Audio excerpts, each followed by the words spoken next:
folks. As you can tell, I got the old Kioti all fired up, ready to go behind me. So I'm hiding out right now because it's about to rain, and probably the 100th reason why I love that cab is I can work in any weather I want.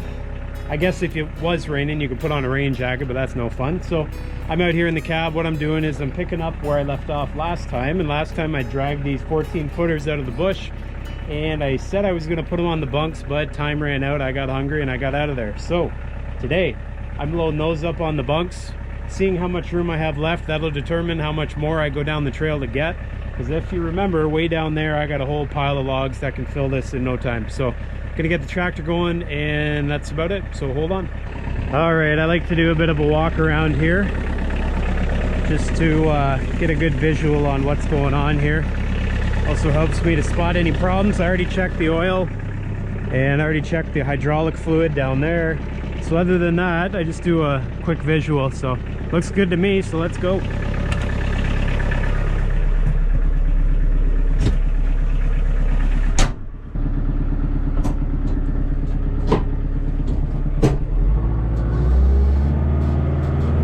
So another nice thing about having a cab is the ability to turn on the air conditioning.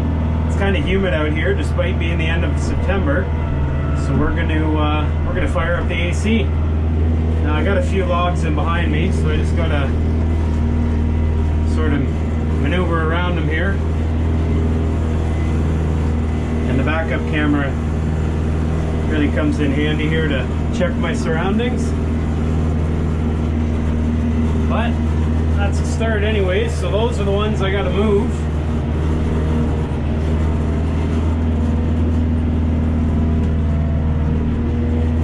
So let's see how this works.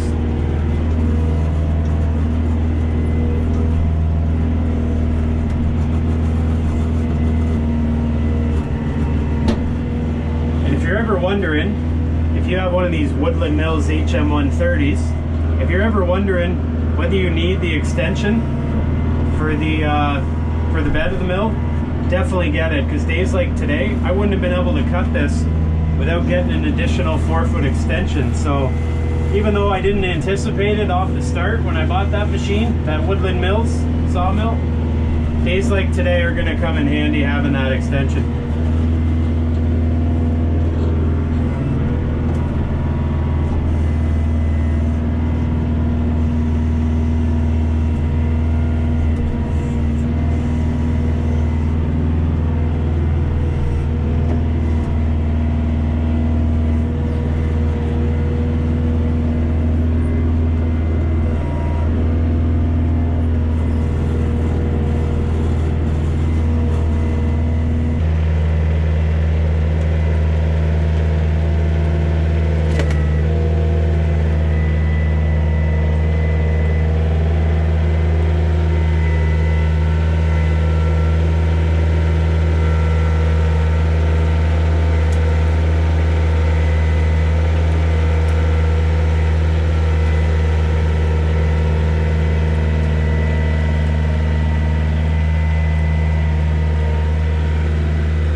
Got those logs all put up, so heading up yonder, we're gonna get the rest of the logs I've already cut. And if you're interested in knowing about things you shouldn't do when having logs piled up like this, check out my other videos that talk about little bugs you can get in the logs, and we all know that's no good. So anyways, let's get this done here. It looks like the storm's rolling through.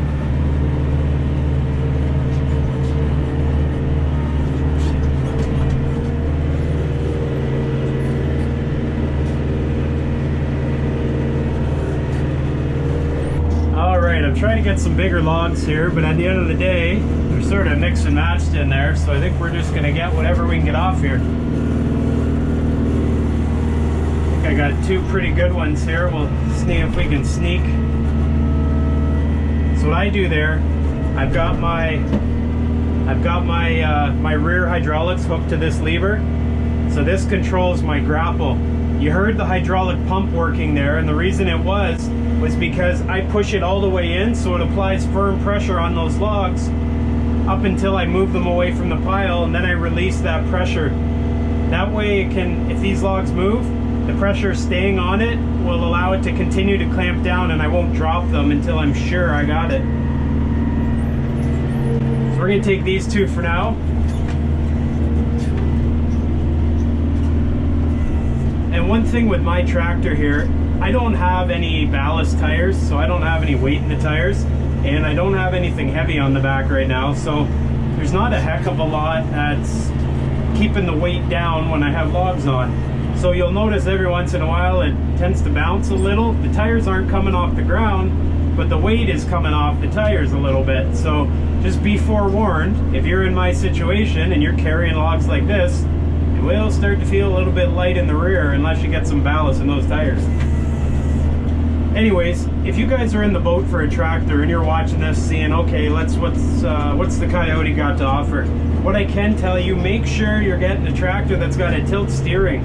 I never thought I needed it, and it just so happened that this model, the DK40, came with it. But this is phenomenal. Having a tilt steering, it's so much comfortable. I'm not slouched forward, I'm not leaned back, I'm just right. So make sure you got a tilt steering. That's my 2 cents. All right, let's ease her in here. If you're new to the channel, I appreciate you being here, and you don't want to do that, what I just did. That's a short log, so it didn't span across the bunks there. But what these bunks are basically here for, if you don't know already, it's slightly higher than the level of the mill.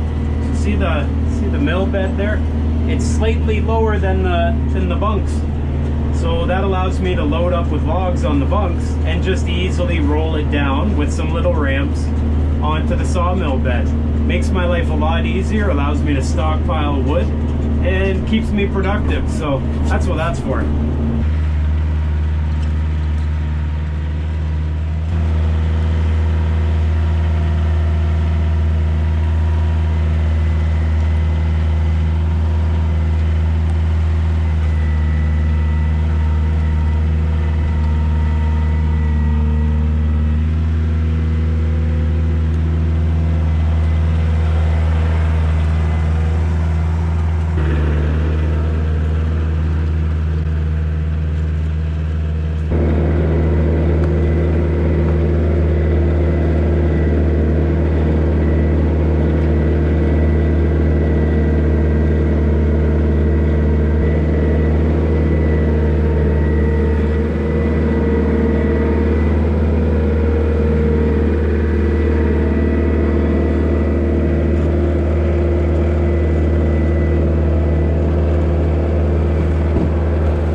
Well guys, I think that's gonna do it for me here today. As you can see, I got one heck of a good pile going on this bunks. So next thing I'll do, I'll get back out here, get the mill fired up. I got some things to cut, a few boards to cut for the tiny house, a few for my trailer project, and a few just to have around the house.